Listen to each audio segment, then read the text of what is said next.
Which one? Joe was good at basketball? Yeah. Oh, yeah.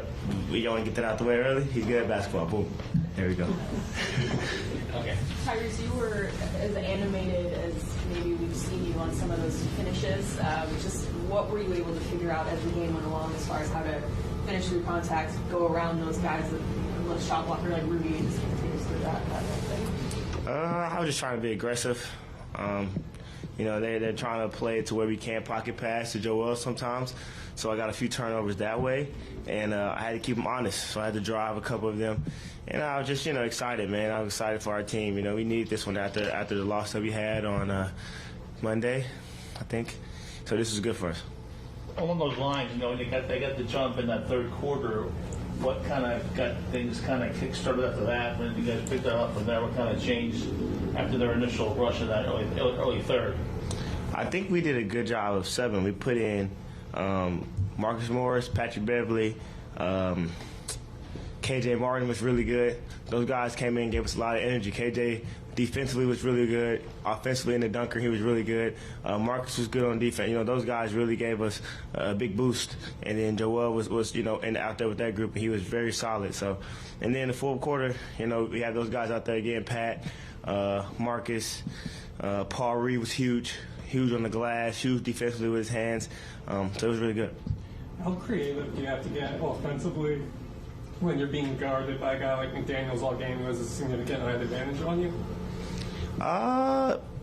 Extremely creative, I guess. He's a really great defender. He's been like that since we were young. What he does defensively is special, I feel like. And then offensively, he brings, pretty good shooting as well, and he can tag off the dribble. So kudos to him. But, we're just out there trying to be aggressive, find different ways to attack.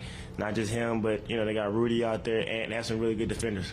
How much of a test was this for you guys? I think it was like at one point at their initial start, they were like 19-3 coming into the night. How much of a test was this for you, or did you view it as a test, or in terms of just being able to get a game like this one and a win like this one against that kind of team? How big was this one? I think it was big because it was the next one up, especially after losing to Chicago. That's why it was so big. You don't want to lose 2 games in a row, especially at home. So, we try to focus more on ourselves. They're doing a great job in the West, so they're playing really well. But it was the next game forward for us, and I think we did a great job of accepting the challenge and going out there and being successful. Was the plan to have an attack at their bigs? Joel had 17 field goals. All 2s. It seemed like he was hell-bent on going after their bigs. That's Joel. I think he goes after all the bigs in the NBA that guards him, bigs, guards, whoever it is. That's what we expect him to do. He's dominant. He's been dominant. He's extremely aggressive, and we need him to stay that way. And then, with P. Reed out there, we try to set high ball screens and attack them because they're in the drop. And I think we did that for the most part. You talked about Joel going downhill, attacking the rim more than he ever has. How much does that open up in his game, and how much does that open up the offense for everyone else? Because they have to collapse. He's able to kick the ball out. He's been reading the game very well. In my opinion, he's kicking the ball. He knows when to score. He knows when to pass, and that's been great for us. So him being aggressive is something that we're going to need him to keep doing, throughout the year. Joel's been scoring at a historic rate, but he's bringing a different energy this year. How has that helped you and the rest of your team feed off that energy and being aggressive on both ends of the ball? Yeah, he wants everybody to be successful. He wants the team to be successful. And for that to happen, he feels as if we have to move the ball more. We have to not just passing the ball and stand and watch. So we've been doing a lot of different things. And, kudos to him because he's really bought into it, and then on the defensive end, he's been really aggressive in attacking those shot blockers. Blocking shots for us. And because he does that, we have to cover up and get some of those rebounds that, when he goes to block shots. And, that's just shout out to Coach Nurse as well. He's been on Joel about going out there and swinging at some of those shots. So it's been great. My apologies if you've been asked this already, but All-Star voting began earlier this week. How much of that is it a goal of yours to make your first NBA All-Star team? Right now, I'm just trying to focus on us winning. I think all those things will play out how they play out. But the main thing right now is us winning and getting better every single day. I feel like that's what we're doing. We're taking steps in the right direction. And we've had a pretty good December, so we got to keep it up. We've had a lot of VHO with both Paul and Joel, and you're on the court with either of them.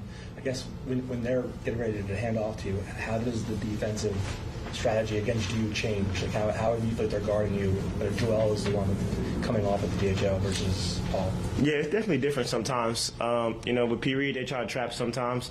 And, me and P. Reed have practiced a lot in the practice facility of just when they trap, get in the pocket, I'm going to hit you in the pocket, and you either go finish or make a play. So he's very comfortable in that position. And then with Joel, it's hard because the big doesn't want to help too much because at the end of the day, that's the MVP. But if he's able to get a screen, I can knock down a shot or turn the corner and make a play for somebody else. Tyrese, you always mention the word aggression a lot. I think throwing bigger defenders at you like McDaniels and guys like that is probably trying to psych you out, take you out of that mindset. I guess, how do you maintain that? And then especially when they have a Gobert at the rim too, that even if you beat that level of coverage, there's even more length you got to beat at the rim. Speed and then just being decisive. They're up high, trying to pick me up at half court. And just my opinion, I just don't feel like anybody can stay in front of me, picking me up that high, just from speed and just skill and work. So it's just like I try to be extremely aggressive, and sometimes before Joel comes sets ball screens, just beat the man one-on-one and then get in the paint. Not always for myself, but just to collapse the defense. So I think that's one thing to try to negate the height. But, I just try to go out there, and Joel's going to be on me if I'm not aggressive. So try to start aggressive and, see how the game goes. As you've become a higher volume three-point guy over the years, is there anybody specifically like other NBA guys that you've tried to borrow from them in terms of studying their film and their game and all? Yeah, it's a few, just off the top of my head, Dame and Steph are guys who shoot a lot. Anthony Simons is a guy who can shoot off the pocket, pull up threes.